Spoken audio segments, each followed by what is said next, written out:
Multi dimensional जो है वो पर्सनालिटी हैं। और अगर मैं थोड़ा सा उनके बारे में, उनके नाम बताने से पहले कुछ चाहूँगा जो उनकी अचीवमेंट्स हैं। The global women award winner है, the first Pakistani women to win the prestigious women in technology award. ये एक बहुत बड़ा क्रेडिट है for Pakistan as well. National youth award हासिल कर चुकी हैं। She has been awarded the role model women award 2021 by FJF foundation. Rotary International award win कर चुके हैं वुमेंस डे। उसके अलावा जो है वो टॉप 25 फीमेल्स जो technology Pakistan tech industry by the women in tech Pakistan platform. उसके अलावा जो है उनका नाम जो है वो हाईलाइटेड है Pakistan software houses association for IT Pasha pro women directory में। सो ये उनकी अचीवमेंट्स हैं। उसके अलावा फाउंडर हैं द मार्किटेक्ट्स क्लब। उस क्लब के प्लेटफॉर्म से मोर देन 10,000 स्टूडेंट्स को वो जो है वो मेंटोर और ट्रेन कर चुकी हैं। हमारे साथ मौजूद हैं अनम शकील, जो एक सोशल एक्टिविस्ट भी हैं और गोल्ड मेडलिस्ट हैं। अस्सलाम वालेकुम।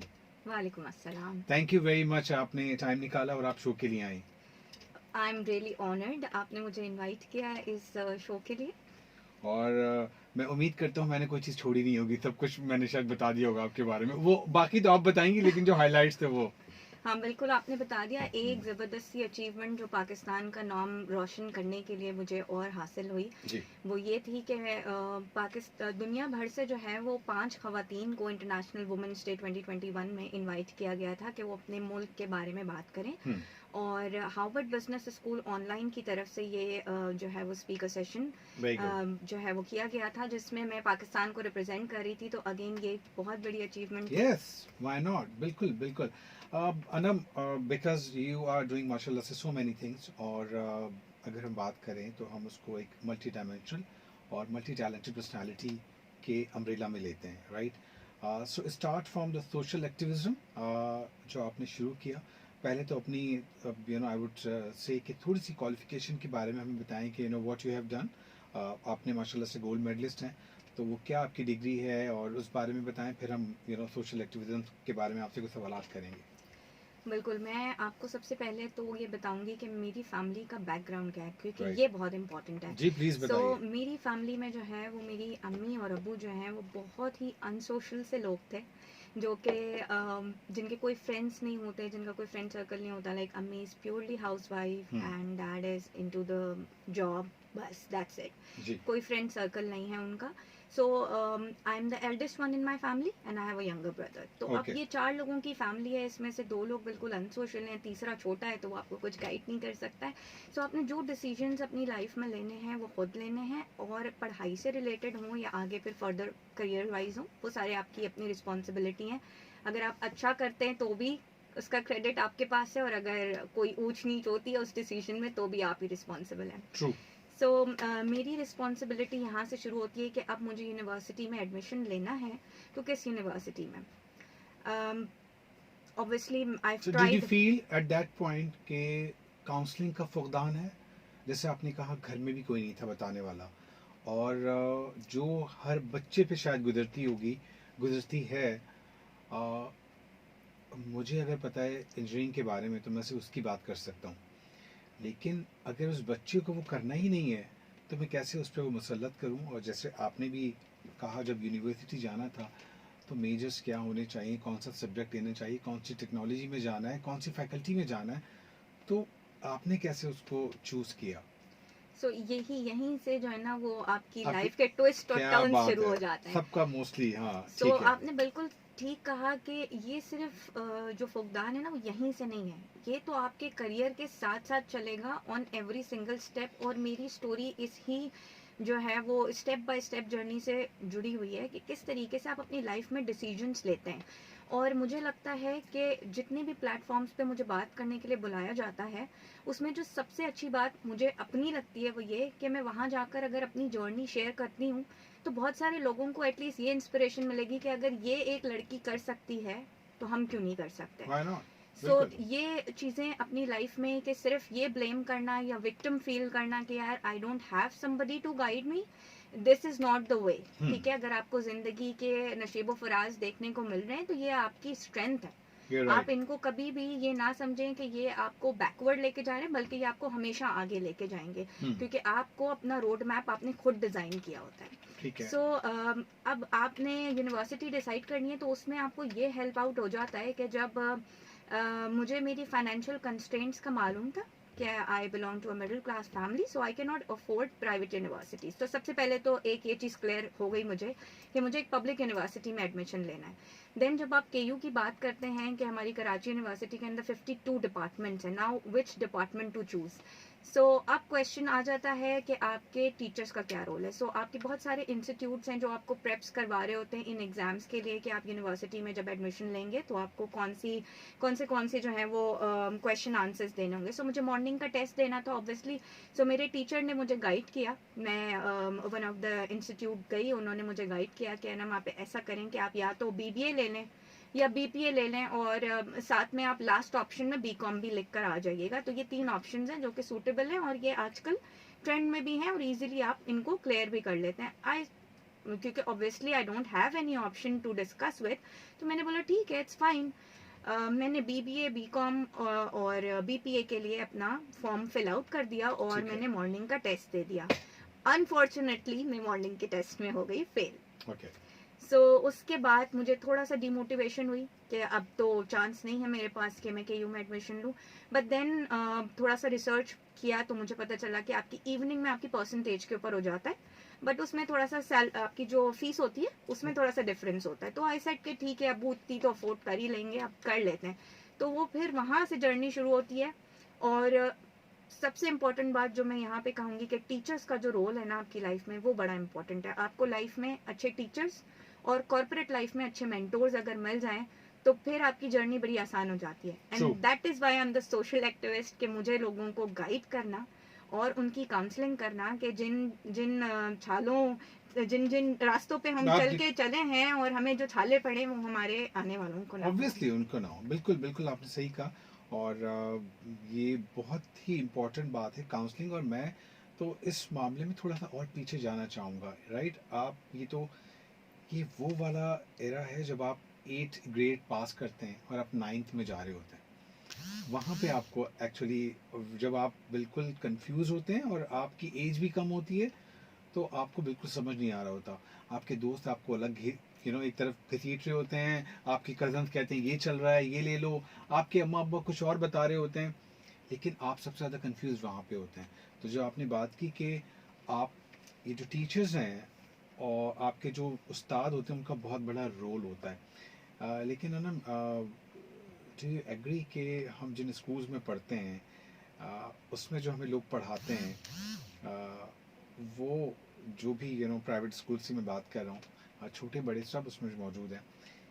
जो टीचर्स हमें पढ़ाते हैं कि उनका विजन होता है हम बीइंग एन स्टूडेंट हमको बता सकें कि कहाँ जाना है, आपने क्या करना है. वो तो खुद बेचारे एक्सप्लोर कर रहे होते हैं अपने आप को, keeping in mind their exposure, या जो जो उनको पैसे मिल रहे होते हैं कितने उस पॉइंट ऑफ व्यू से मैं बात कर रहा हूँ. सो अनफॉर्चुनेटली फिर मैं आपसे यही बात कहूँगी कि जो आपने एक बिल्कुल राइटली ट्रिगर्ड वर्ड यूज़ किया है ना, फुकदान, वो इसी वजह से है कि हम अपने बच्चों को उस वक्त तो बिल्कुल भी, क्योंकि हमारी जितनी भी पेरेंटिंग आप देखें ना, यहाँ पेरेंटिंग का भी फिर रोल स्टार्ट हो जाता है। क्योंकि इनिशियली मेरी लाइफ में अगर मैं और थोड़ा सा पीछे चले जाऊँ तो मेरा, जब मैं छोटी हूँ, जब मुझे अपना स्कूल सिलेक्ट करना है, मेरे पास तब ऑप्शन नहीं है, तब तो वो मेरे पेरेंट्स ही मेरे लिए सिलेक्ट करेंगे। लकीली मेरे जो फैमिली के और अदर मेंबर्स हैं उसमें से माय मामू jammed in and he said के आई सी स्पार्क इन हर, और मैं समझता हूँ कि अगर इसको जो है वो एक अच्छे स्कूल में मैं डालूंगा तो ये आगे एक्सेल कर सकेगी। और वो जो ट्रिगर पॉइंट होता है आपकी लाइफ का, उसमें मेरे मामू ने मुझे एक मामा पारसी एडमिनिस्ट्रेशन, उसी वक्त एक स्कूल ओपन हुआ है और उन्होंने मुझे उस स्कूल में करवा दिया है। बिकॉज अगेन मेरे अम्मी और अब्बू जो है वो इस चीज़ का फैसला नहीं कर पा रहे थे, तो ही हेल्प आउट और हम वहाँ से अपनी जर्नी लेके चले। लेकिन पारसी एडमिनिस्ट्रेशन होने का मुझे जो सबसे बड़ा बेनिफिट हुआ वो ये कि टीचर्स मेरे जो है वो हाईली क्वालिफाइड थे। बट राइट नाउ अगर आप देखें तो बिल्कुल आपने कहा, जैसे पॉइंटर रेस किया कि बीकॉम के स्टूडेंट्स भी हैं और हमारे यहाँ कोई क्राइटेरिया सेट नहीं है जिसकी एक्चुअली वजह से टीचर्स का ये है, कोई जॉब नहीं मिली तो टीचर्स बन जाते हैं. मोस्टली हमारे यहाँ जो होता है वो ये होता है, ख़ास तौर पे जो प्राइवेट स्कूल्स में लड़कियां पढ़ाती हैं, देखिए आप, मैं समझ में आता है कि आपने मॉन्टेसरी डायरेक्टर्स का डिप्लोमा किया है, बिल्कुल। एटलीस्ट एक पर्टिकुलर आपको पता है कि आपका विजन क्लियर है, what do you want to do and where do you see yourself in this industry, right, in terms of teaching. So आपने वो कर लिया। लेकिन बहुत सारे लोग जो बेचारे ग्रेजुएशन किया है, जिन्होंने मास्टर्स किया हुआ है, जॉब नहीं है, क्या करें? तो उन्होंने टीचिंग को एज ए प्रोफेशन तो मैं नहीं कहूँगा, लेकिन जब तक जॉब नहीं मिलती जब तक कर लेते हैं, राइट। तो जिसकी वजह से मुझे फील होता है कि प्रॉब्लम्स क्रिएट भी होते हैं, और वो उनका कसूर नहीं है, वो मैनेजमेंट का रोल है। और हमारे यहाँ क्योंकि कोई लाइसेंस नहीं है कि जिसका दिल चाहता है आ जाता है और पढ़ा लेता है। पढ़ाना आर्ट नहीं है अब। जब हम पहले पहले कहते थे टीचिंग इज एन आर्ट, अब साइंस है पढ़ाना, कि आप कैसे स्टूडेंट्स को अब वो मेथड्स चेंज हो गए पढ़ाने के, राइट। जिस तरह एग्जाम्स के मेथड चेंज हो गए, पढ़ाने के भी मेथड्स चेंज हो गए। सो हमारे साथ मौजूद है अनम, जो सोशल एक्टिविस्ट भी हैं, गोल्ड मेडलिस्ट भी हैं, और जो मैंने शुरू में इंट्रो में बताया था वो बहुत सारी चीज़ें हैं, लेकिन अब वो मैं रिपीट नहीं कर रहा। सो हम यहाँ लेते हैं छोटा सा ब्रेक, और अनम से और मज़ीद बातें करेंगे, जो इनके स्टार्टअप्स हैं, लोगों को जो ट्रेनिंग के पॉइंट ऑफ व्यू से बात की है, और इनका जो सोशल एक्टिविज़म का जो इनका जो एलिमेंट है, ये हाउ डिड शी स्टार्टेड, कैसे हुआ, उस पर हम मज़ीद गुफ्तगू करेंगे। छोटा सा ब्रेक लेते हैं और आपको सुनाते हैं ज़बरदस्त ट्रैक बाय अली अज़मत। आप अली अज़मत के ट्रैक सुने, एंजॉय करें वीकेंड वाइब मेरे साथ। आज परवेज़ लोधी और हमारे साथ मौजूद है अनम। आप भी हमें कॉल कर सकते हैं 0219821366 पे।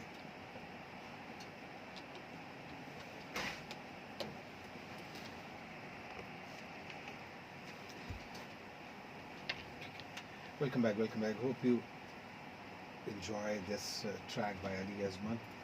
आज क्योंकि संडे का दिन है, और संडे इज ऑलवेज भी फन डे, बिकॉज पूरे हफ्ते इंतज़ार करने के बाद ये बड़ी मुश्किलों से आता है, और कब चला जाता है बिल्कुल नहीं पता लगता।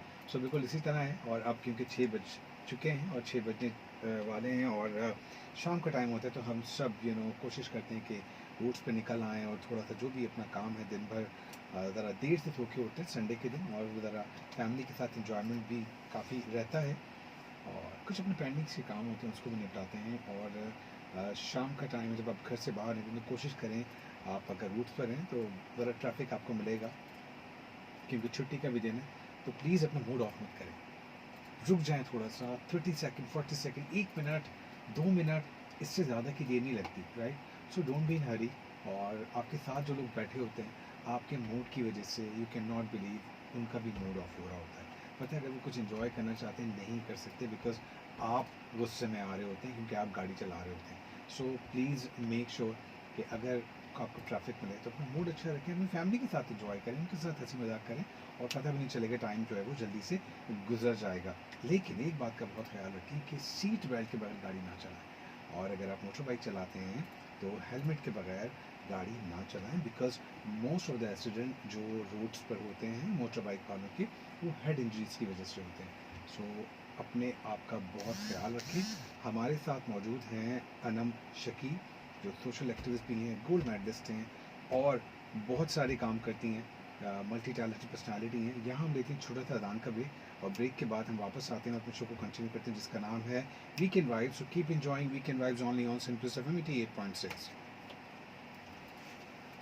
कहाँ बिठाया उनको, खैरियत से होंगे, अपने संडे को बहुत अच्छे से मना रहे होंगे, और अपनी फैमिली के साथ इंजॉय करेंगे। हमारे साथ मौजूद है अनम शकील, जो सोशल एक्टिविस्ट भी हैं, और उसके साथ साथ गोल्ड मेडलिस्ट भी हैं। Okay, right.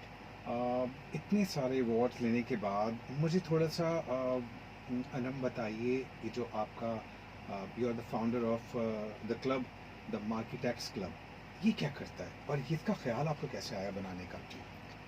तो जैसे कि हमने बात की कि आपको चॉइसेस लेने में बहुत प्रॉब्लम होती, और हम कंटिन्यूटी में थे, अपनी बात की कि यूनिवर्सिटी में सिलेक्शन से लेकर और आगे करियर की सिलेक्शन तक आपको बहुत डिफ़िकल्टीज होती हैं। Yes. सो क्योंकि मैं ऑलरेडी विक्टिम हो चुकी थी इस सिस्टम का, तो मैंने सोचा कि क्यों ना मैं दूसरों को हेल्प आउट करूँ इसमें, और जो मेरे क्लास फेलोज़ हैं, जिनके पास ये कैपेसिटी या ये विजन उनके पास अब तक नहीं है कि हम लोग कर सकते हैं, मैं उनके लिए भी एक रोल मॉडल बनूं, और मेरे जो आने वाले जूनियर्स हैं उनको भी, लाइक ये एक इंडिविजुअल के लिए ना हो, ये सिर्फ मुझे बेनिफिट ना करे, बल्कि ये आने वाली जनरेशन्स को भी बेनिफिट करे। ये थॉट ने मुझे आप कह सकते हैं कि एक तरीके से झंझोड़ा, और मुझे कहा कि हम कुछ करके दिखाना है। मेरी एक टीचर थी, उनके ये अल्फाज थे कि अनम, मुझे पता है कि तुम में बहुत एनर्जी है, अगर तुम इसे सही तरीके से यूटिलाइज करोगी तो तुम ज़रूर आगे जाओगी। तो मैं अपनी उन टीचर को भी स्पेशली प्रोग्राम में आई हूँ, तो madam Saima, thank you so much for that one liner. और आज अल्हम्दुलिल्लाह इस अवार्ड विनिंग सिचुएशन तक आने के लिए आपका वो एक सेंटेंस ज़िंदगी में बहुत काम आया। वहाँ से मैंने इस जर्नी को स्टार्ट किया, मार्केटिंग के कुछ सेशंस करवाना शुरू किए, कुछ स्टूडेंट्स को जो है वो, क्योंकि बेसिकली तो आपको उस वक्त सिर्फ अपने मार्क्स की टेंशन होती है, तो आपने क्या किया कि आपने कहा कि हमें एक ब्राइट स्टूडेंट अपने टीचर्स को शो करना है, तो मैंने अपने एक क्लास फेलो को कन्विंस किया कि हम 1 से 2 हो जाएं, और हमने मिलकर कुछ सीरीज़ ऑफ सेशंस को डिज़ाइन किया। अपने डिपार्टमेंट से हमने इसमें हेल्प ली, और उसके बाद हमने कुछ इंडस्ट्री विजिट्स को जो है वो प्लान आउट किया। हमने कहा ठीक है कि अगर लोग केयू में आने से डरते हैं या स्पीकर सेशंस करने से डर रहे हैं, तो व्हाई नॉट हम वहाँ पर जाकर उनसे लर्निंग्स लें, और हम इस तरीके से हमें 2 बेनिफिट होंगे। एक तो ये कि हमें एक्सपोजर भी मिल जाएगा, और दूसरा ये कि हमारे एजुकेशनल विजिट्स जो हैं वो हमें कॉर्पोरेट कल्चर की अंडरस्टैंडिंग भी दे देंगे कि किस तरीके से आप काम करते हैं, किस तरीके से जब आप पास आउट होंगे तो आपको एनवायरनमेंट क्या मिलेगा।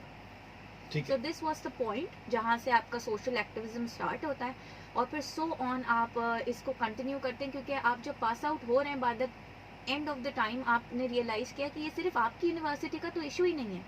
जब मैंने इस पेज को क्रिएट किया बैक इन 2010, सो 2010 में उस वक्त फेसबुक के ऊपर प्रोफाइल भी मेरी इस तरह बनी थी कि मेरे टीचर ने कहा कि यू डोंट हैव, जो हमारे कंप्यूटर के स्टूडेंट थे, सारे जो टीचर्स थे हमारे, उन्होंने हमको बोला कि आप लोगों की फेसबुक की प्रोफाइल्स होनी चाहिए, क्योंकि I will make the group and I will upload those assignments there आप लोगों को, सो दैट वो हमको एक तरीके से एक हिंट दे रहे थे कि we need to use social media. ठीक है, उस वक्त बड़ा बुरा समझा जा रहा था कि आप सोशल मीडिया साइट पे जाएंगे, हाँ बिल्कुल, और प्राइवेसी के इश्यूज आपको उस वक्त नहीं पता थे और सारी चीजें, लेकिन स्टडीज को आप इग्नोर ना कर दें, और वो सारे पॉइंटर्स थे, क्योंकि टेक्नोलॉजी में वो एक बहुत अच्छी, हमारे एक टेक इंडस्ट्री के गुरु हैं, उन्होंने एक बड़ा जबरदस्त सा जुमला बोला, लेकिन उन्होंने बोला कि ये कोविड जो है ना वो ब्लेसिंग इन डिसगाइज थी। उनका सेंटेंस ये था कि ये कोविड जो है ना, मैं तो इनको रहमतुल्लाह अलैह कहूंगा कि इनकी वजह से जो है ना वो हमने जो 40 साल में अचीव करना था वो हमने इतनी जल्दी अचीव कर लिया। जो पेरेंट्स थे उनको गूगल मीटिंग्स का पता चल गया, उनको जूम मीटिंग्स का पता चल गया, वो ऐसे पेरेंट्स जिन्होंने कभी कंप्यूटर को हाथ नहीं लगाया था उनको करना पड़ा जस्ट बिकॉज ऑफ कोविड, और उनको बच्चों को ऑनलाइन क्लासेस देनी थी, वो चीज़ें करनी थी। सो आपकी बात बिल्कुल ठीक है, राइट। वापस आता हूँ मैं कि जो ये आपका ये स्टार्ट हुआ चीज़, ये मार्केटर्स क्लब बनाने का, मार्केटेक्स क्लब बनाने का ख्याल कैसे आया? सो मार्केटेक्स क्लब वहीं से बॉर्न होता है जब यूनिवर्सिटी में ये डिफ़िकल्टीज आप फेस करते हैं। आपने इनिशिएशन लिया, आपने 2010 में एक पेज क्रिएट किया टू सर्व द कम्युनिटी। आपने उस पेज के थ्रू अपने जो क्लास फेलोज थे उनको ऐड ऑन किया, उनको हेल्प आउट करना शुरू किया। कैसे हेल्प आउट करना, मतलब किस, सिर्फ आईटी की सर्विसेज के लिए और व्हाट?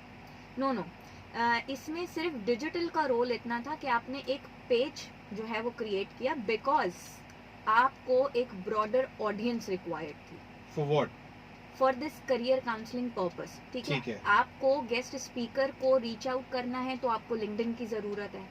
आपको अगर लोगों को ये मैसेज देना है, basically you created a group, मिसाल के तौर पे 200 लोग उस पे आ गए थे, तो फिर आपने किसी भी गेस्ट स्पीकर को अप्रोच किया कि we have 200 student and we would like your services, कि आप आए और आके हमें लेक्चर दें, लाइक दिस। जी, इसी तरीके से। सो लिंक्डइन के ऊपर आपने प्रोफाइल बनाई। ठीक है, so I am just telling you कि डिजिटल ने किस तरह से इसमें रोल प्ले किया।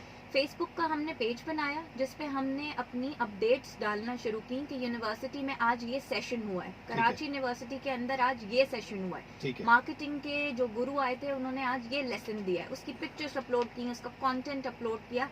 सो दैट बैक देन उस वक्त ये चीज़ बड़ी जो है ना वो हाईलाइट हुई, हमारी यूनिवर्सिटी के वाइस चांसलर तक न्यूज़ गई कि बच्चे कुछ कर रहे हैं। ठीक है, और उन्होंने अप्रिशिएट किया, हमारे जो उस वक्त डीन थे उन्होंने अप्रिशिएट किया हमें, जो डिपार्टमेंट के चेयरमैन थे उनकी तरफ से बड़ी अप्रिसिएशन है, और उन्होंने कहा कि आपने ये इनिशिएशन लिया है तो नॉट ओनली दिस कि आप गेस्ट स्पीकर को इनवाइट करेंगे, बल्कि डिपार्टमेंट उस जो गेस्ट स्पीकर आएगा उसको उसके टाइम के लिए पे भी करेगा। Very good. सो अब से पहले तक ये नहीं हुआ था, लेकिन फिर जब हमने इनिशिएशन लिया, अपना इनिशिएट किया इसको, उनको डिस्कस किया कि सर देखें this is the time we should do it, और वहाँ से फिर जो है वो ये जर्नी स्टार्ट होती है टीएमसी के। आपका लिंक्डइन अकाउंट बनता है, आपका फेसबुक अकाउंट बनता है, आप लोगों को अप्रोच करना शुरू करते हैं, इनवाइट करना शुरू करते हैं, और फिर आपको पता चलता है कि ये सिर्फ आपकी यूनिवर्सिटी का इशू नहीं है, बल्कि और भी बहुत सारे स्टूडेंट्स हैं जो कि इस चीज़ का शिकार हैं कि उनको ये अपॉर्चुनिटी नहीं मिल पा रही है कि वो इंडस्ट्री से कनेक्ट हो सकें। क्योंकि एक जो अनफॉर्चुनेटली चीज़ थी वो ये कि हमारी यूनिवर्सिटीज़ में जितने भी टीचर्स वगैरह पढ़ा रहे होते हैं, मेजॉरिटी उनको वो वहीं से पढ़े होते हैं और वहीं पढ़ाने लग जाते हैं।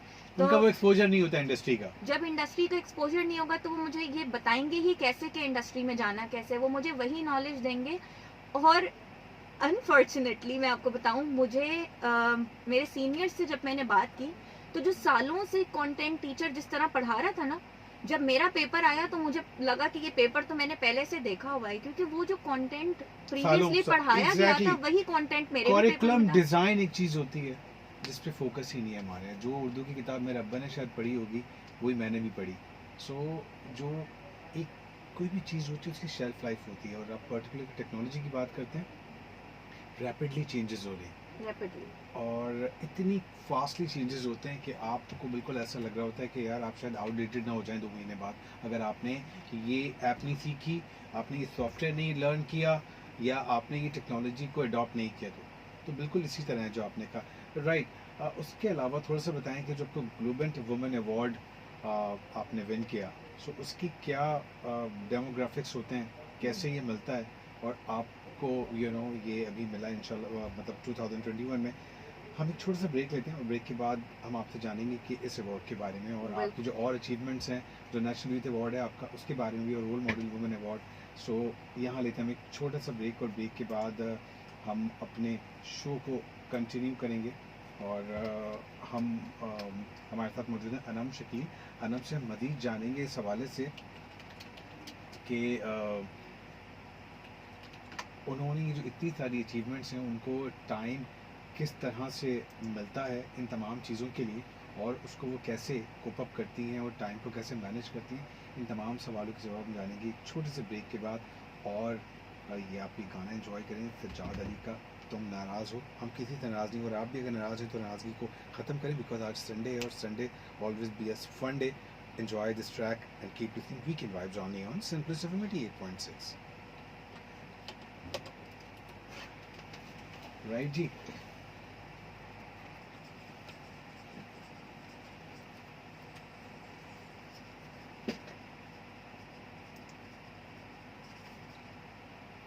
Welcome back. Hope you enjoy this track by Sajjad Ali. हमारे साथ मौजूद हैं अनम शकील, जो सोशल एक्टिविस्ट हैं, गोल्ड मेडलिस्ट हैं। उसके अलावा उन्होंने काफ़ी सारे अवार्ड लिए। हम बात करते हैं उनसे पहले ग्लोबल वुमेन अवार्ड की। अनम, क्या होता है ये अवार्ड? और माशाल्लाह से you are the first Pakistani women to win this prestigious women in technology award. तो ये ज़रा थोड़ा सा इस बारे में बताइए।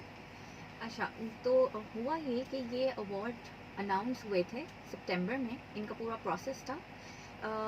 One of my friend applied for this. जब उसकी सिलेक्शन वहाँ पर हो गई, उसकी कंपनी ने उसका नाम नॉमिनेट किया था, जब उसकी सिलेक्शन वहाँ पर हो गई तो उसके बाद आई हैव डिसाइडेड कि मैं भी अपनी प्रोफाइल इस अवार्ड के लिए देती हूँ, और लकीली मेरी भी प्रोफाइल सिलेक्ट हो गई। और आफ्टर दैट कि जब हमारी प्रोफाइल्स, हम 2 से 3 लोगों की प्रोफाइल्स अपलोड हुई, तो उसके बाद पाकिस्तान से 8 और लड़कियों ने हिम्मत की और उन्होंने भी अप्लाई किया। Very good. और उनकी भी सिलेक्शन उसमें हुई। अब ये स्टार्ट होता है वोटिंग का सिलसिला। आपकी अक्टूबर में वोटिंग लाइंस ओपन हुई, और उन्होंने कहा कि जितने वोट्स आपको मिलेंगे 50% आपके वोट्स होंगे, और 50% जो है वो आपकी जूरी डिसाइड करेगी कि who will win this award. So उससे पहले आपकी रीजनल अवार्ड्स जो हैं, रीजनल फाइनलिस्ट जो हैं, वो अनाउंस होंगे।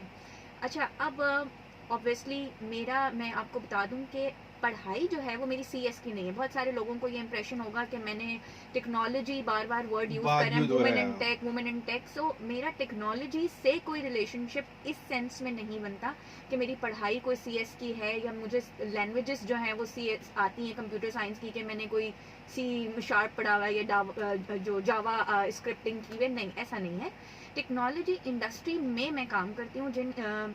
जो मेरी ऑर्गेनाइजेशंस थी, उनसे जो मेरी एसोसिएशंस रही हैं प्रीवियसली, वो टेक्नोलॉजी में काम कर रही हैं। और जब आप टेक्नोलॉजी इंडस्ट्री में काम कर रहे होते हैं, एज अ हेड आप उनके साथ काम कर रहे होते हैं, आप बहुत सारी चीज़ें लर्न कर रहे होते हैं। तो ये उस लर्निंग के बिहाफ के ऊपर आपको एक टेक की नॉलेज भी साथ साथ आपकी लर्निंग का प्रोसेस भी चल रहा होता है और आप आगे प्रोग्रेस भी कर रहे होते हैं। सो मैंने अपना प्रोफाइल फिर इस तरह से बिल्ड ऑन किया। और जब हम बात करें ग्लोबल वुमेन अवार्ड की, हमारी नवंबर की 8 को जो है वो अनाउंसमेंट होनी थी रीजनल फाइनलिस्ट की। ठीक है। तो अब क्योंकि 8 खवातीन ऑलरेडी अप्लाई कर चुकी थी, अब इन 8 में से 3 खवातीन सिलेक्ट होंगी एज अ रीजनल फाइनलिस्ट। और उन 3 के बाद दिसंबर में अनाउंस होगा कि ग्लोबल जो है वो ग्लोबल वुमेन अवार्ड हमारा किस डिजिटल कैटेगरी के अंदर किसने विन किया है। ठीक है। सो वोटिंग हुई, बहुत सारे लोगों ने मुझे वोट्स दिए, सबको बहुत सारा थैंक यू जिन्होंने मुझे वोट दिया, और आपने भी मुझे अवार्ड दिया था तो इसलिए आपका भी थैंक यू। और फिर उस अवार्ड के बाद उस वोटिंग के बाद जूरी ने मेरी प्रोफाइल को सिलेक्ट किया। और जो सबसे बड़ी मजे की बात है वो ये कि जो मेरी जूरी पैनल जो था उसमें जो है वो 2 जो है वो अंग्रेज लोग थे और 3 इंडियंस थे। okay. सो ये भी एक अच्छा था मेरे लिए कि इंडिया के अंदर तो आप कहना चाहती हैं इंडियन भी कुछ नहीं कर सके आपका? तो मुझे ऐसा लगता है कि उस वक्त जब मैंने जूरी को देखा तो मैंने कहा अभी फिर मुश्किल है कि शायद मेरा सिलेक्शन हो। लेकिन जब रीजनल फाइनलिस्ट देखा तो मैं बड़ा खुश हुआ। मैंने बोला बस इसी को सेलिब्रेट कर लेते हैं कि मैं रीजनल फाइनलिस्ट तक आ गई हूँ, क्योंकि फाइनल में तो पहुंचने का सवाल ही पैदा नहीं होता। लेकिन मैंने इवन आप यकीन करें दिसंबर में इसकी मेन सेरेमनी थी, मैंने वो अटेंड नहीं करी क्योंकि मुझे पता था कि मेरा सिलेक्शन नहीं हो सकता। मतलब विनर ग्लोबल वुमेन अवार्ड्स हो रहे हैं और उसमें मैं ग्लोबली रिप्रेजेंट कर रही हूँ, तो मुझे लगा कि शायद ये मुश्किल है। बट जब नेक्स्ट डे मैंने जाके उनकी फाइनलिस्ट की लिस्ट ओपन की तो मेरा नाम वहाँ पे था। अरे वाह। और मैं डिजिटल लीडर की कैटेगरी में पाकिस्तान से पहली विनर थी, क्योंकि अब से पहले तक पाकिस्तान ने पार्टिसिपेट ही नहीं किया था। So this time for the first time Pakistan जो है वो पार्टिसिपेट भी कर रहा था। और मुझे यही था कि अगर मैंने विन किया तो it will be a history making achievement के पाकिस्तान से पहली मैं बन जाऊंगी, उसके बाद जो भी आएगा वो सेकंड पर ही होगा के। लेकिन सबसे ज़्यादा खुशी की बात यह कि 8 जो प्रोफाइल्स उसके बाद रिसीव हुई वो सब मेरे लिए बहुत ही रिस्पेक्टेबल हैं। और मुझे बहुत खुशी हुई कि उसमें से बहुत सारे लोग आपस में कनेक्टेड हो गए। तो मैं भी बहुत सारी लड़कियों से उसके थ्रू कनेक्टेड हो गई। सो मेरा काम ही नेटवर्किंग और कम्युनिकेशंस का है। So this is the best part for my work कि मुझे लगता है कि आप इम्पैक्ट इतना जल्दी क्रिएट करते हैं और आजकल डिजिटली बहुत आसान हो गया ये काम। बिल्कुल आपने सही कहा, बिल्कुल आपने सही कहा। अनम, लास्ट में क्या मैसेज देना चाहेंगी हमारी यूथ को? और you know in terms of, जैसे आपने कहा काउंसलिंग की बहुत ज़रूरत है, और जिस तरह आपने कहा जो हमने टाइम गुजार लिया, अब वो आने वालों को वो मुश्किलात ना हो, तो क्या कहना चाहेंगे? देखिए, मैं इसको सम अप कर देती हूँ आपके लिए। It's courage, commitment and consistency. ये 3 C's अपनी लाइफ में अप्लाई करें और आप देखें कि आपकी लाइफ में कितना बड़ा शिफ्ट आता है। क्योंकि कोई भी चीज़ जो है ना वो जल्दी से रिसीव नहीं होती आपको लाइफ में। अगर आप ये बोलें कि सक्सेस आपको फौरन मिल जाएगी, अनम ने तो ये बात कही थी, ऐसा तो नहीं हुआ। मुझे 10 साल लगे हैं यहाँ तक पहुँचने में। बिल्कुल ऐसा ही है। तो अगर आप ये सोचें कि मैंने एट दैट पॉइंट कि मैं अपनी यूनिवर्सिटी में बीइंग अ विक्टिम बन जाती और मैं बोलती कि नहीं मैं भी नहीं कर सकती, जैसे मुझसे पहलों ने नहीं किया तो मुझे भी करने की क्या ज़रूरत है, मैं भी बस अपनी डिग्री लेती हूँ और अपने घर चले जाती हूँ। नो, मैंने उस वक्त स्टैंड लिया, ठीक है, बहुत करेज शो किया। उसके बाद उस करेज को मैंने कमिटमेंट में चेंज किया कि अगर मैंने ये डिसीजन ले लिया है और ये हिम्मत दिखा दी है तो इसको यहीं पे नहीं छोड़ना। कि मैंने यूनिवर्सिटी ख़त्म की, यूजुअली हम अपना फाइनल ईयर प्रोजेक्ट लेते हैं और वो ख़त्म होता है और हम बोलते हैं बस मार्क्स तो मिल गए, छोड़ दो चलो। फिर वहाँ से आप उसको कमिटमेंट में चेंज कर रहे हैं। आपने और लोगों की लाइफ चेंज करने का बेड़ा उठा लिया कि अब हम और लोगों को भी हेल्प आउट करेंगे, चाहे वो हमारी यूनिवर्सिटी से हो चाहे वो आउटसाइड ऑफ द यूनिवर्सिटी हो। और फिर आपकी कंसिस्टेंसी आपको किसी मुकाम तक लेकर जाती है। अगर आपने कंसिस्टेंसी के साथ चीज़ों को परफॉर्म किया तो अल्लाह ताला कभी आपकी मेहनत को रायगा नहीं जाने देते। अल्लाह पे तवक्कल रखें, कंसिस्टेंट रहें और अपना काम जारी रखें। ज़बरदस्त, thank you very much Anam. आप हमारे शो पे आई, आपने टाइम निकाला और आपने अपना एक्सपोजर एक्सपीरियंस से बच्चों आपके लिए जो भी नए आने वाले लोग हैं उनको बहुत अच्छी एडवाइस भी की. Thank you very much. I am honoured, thank you. Right, हम अपने शो को कंटिन्यू करेंगे यहाँ, लेकिन छोटा सा ब्रेक, और ब्रेक के बाद हम आपकी मुलाकात करवाएंगे अपने एक और गेस्ट से. So keep listening weekend vibes only on simple FM 88.6. कैसे रहा? I would love to